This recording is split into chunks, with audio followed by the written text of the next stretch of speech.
Намерих днес в контейнера за рециклиране ето това.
Изхабена тетрадка, хартия правилно. Произвеждаме страшно много неща. И след което ги използваме. Нали така? Произвеждаме, използват се. И след това, когато техният живот свърши, скъсани са, счупени са, се изхвърлят в коша за боклук. Обаче след като се изхвърлят в коша за боклук, отиват на сметището. Изхвърляме боклук, боклук, боклук, боклук. Правиме боклук, който отива на сметището.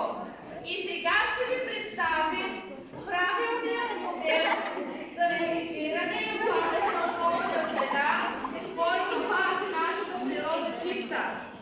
Нашата природа. Обаче ние, за да живеем, имаме нужда от паметни производство, произвеждаме различни неща, които използваме, след което ги използваме. Храним се, обличаме се, ползваме техника и така нататък.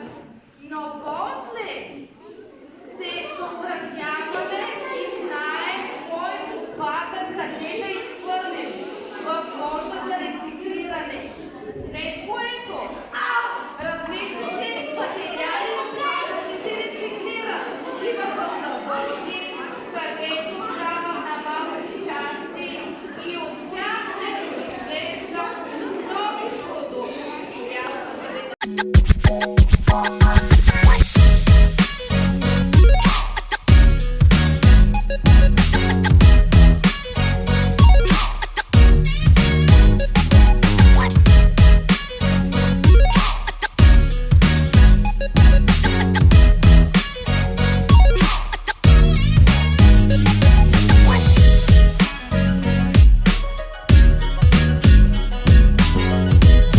28 февруари. Поставихме контейнерите за разделно събиране в училище Ангел Кънчев. Надявам се, ще проследим да видим дали ще се изхвърлят правилно опаковките и ще влизаме по класовете. Да говорим защо е важно.